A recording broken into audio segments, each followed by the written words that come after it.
There are feelings you've carried your whole life that you thought only you felt. Turns out they have names. And I'm not talking about happiness or sadness or anxiety.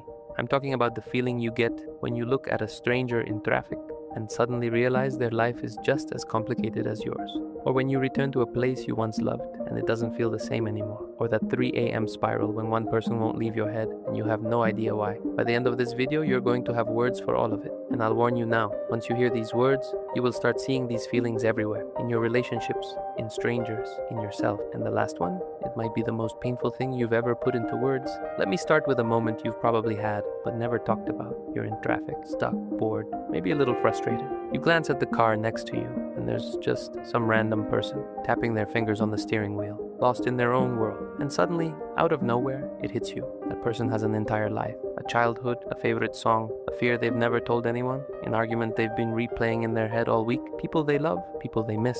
A story just as complicated, just as real as yours. And in a few seconds, you'll probably never see them again. That feeling has a name, Sonder. The realization that every single person around you is living a life just as vivid, just as emotional, just as full of meaning as your own. Here's what makes it almost overwhelming. Your brain literally cannot process this at full scale. Crowded airports, busy streets, train stations. Your mind tries, it really tries to understand that every face you pass has memories, fears, regrets, routines, an entire universe inside them. And then your brain just gives up because it's too much. Scientists call this finite empathy. We're built to deeply care about a small circle, but Sonder forces your brain to zoom out to a scale it was never designed for. And for a moment, just a moment, the whole world feels both enormous and deeply, quietly personal. But there's a feeling that doesn't just make you think, it makes you grieve, even when, technically, nothing bad has happened. Have you ever gone back to a place you once loved and realized it no longer feels the same?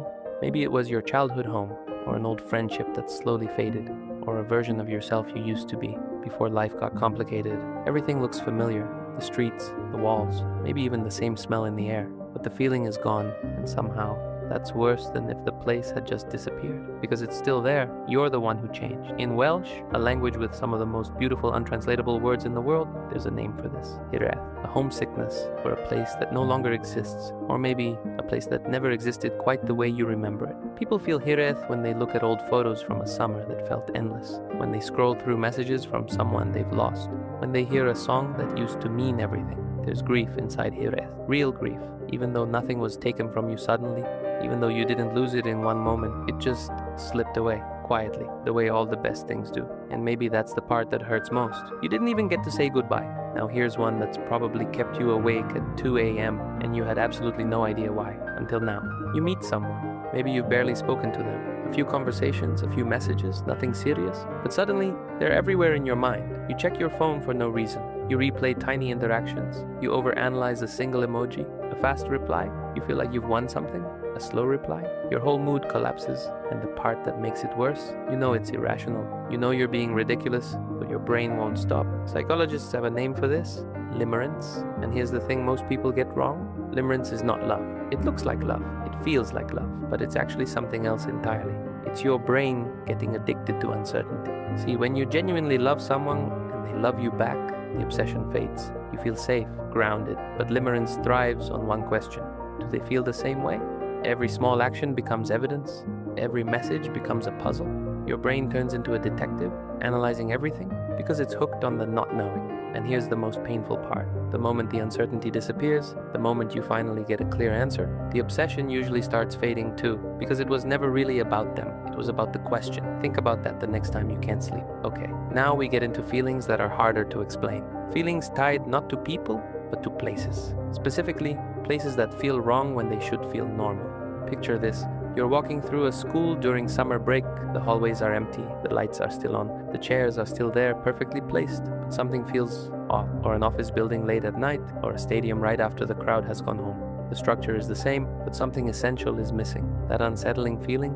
Kenopsia. The eerie atmosphere of a place that used to be full of life and now isn't. What makes it so strange is that you're not seeing absence. You're actually feeling it. The room wasn't built for emptiness, it was built for people, and your brain senses the mismatch instantly. It's the same reason abandoned social media profiles feel deeply uncomfortable. The account still exists, the posts are still there, but the person behind them is gone. But here's the beautiful contrast. Rain outside, a warm room, nowhere to be, the sound of thunder in the distance, and for one perfect moment, the outside world becomes unreachable. That feeling has a name too, Chrysalism, the deep, quiet peace of being indoors during a storm, that sense that the chaos outside has accidentally created a sanctuary for you inside.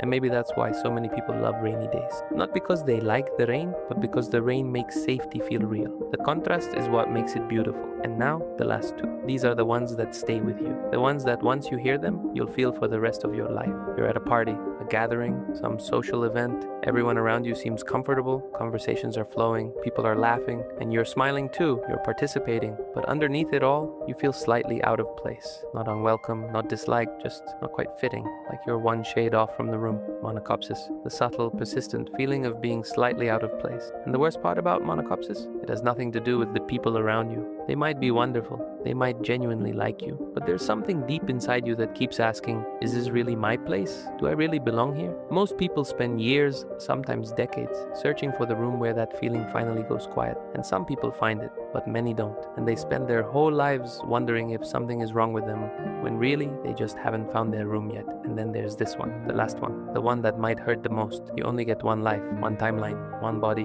one path through this world. Every decision you make, every single one, closes the door on 1,000 lives you could have lived. Every city you choose means hundreds of cities you'll never know. Every relationship means countless others that never happened. Every version of yourself you become means every other version disappears.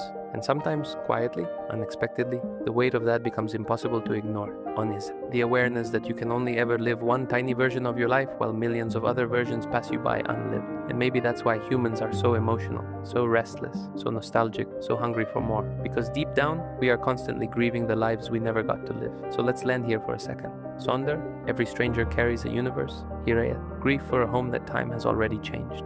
Limerence, an obsession born not from love, but from uncertainty. Kenopsia, the eerie silence of a place designed for life. Chrysalism, the quiet peace that only a storm can create. Monachopsis, the feeling of being one shade off from belonging. Onism, the ache of knowing you can only ever live one life. You felt all of these, probably for years. You just didn't have the words. And here's why that matters. When you can name a feeling, it loses some of its power over you. You stop thinking something is wrong with you. You start understanding yourself. But now I want to ask you something. If these feelings already live inside you, what does that say about the way your brain is actually wired? Why do humans feel things that have no survival benefit? Why do we grieve futures that never happened? Why do we feel the absence of strangers? That's a question I want to explore in the next video, because the answer might completely change how you see yourself. If today's video gave you something to think about, you know what to do, and if it didn't, I'll try harder next time.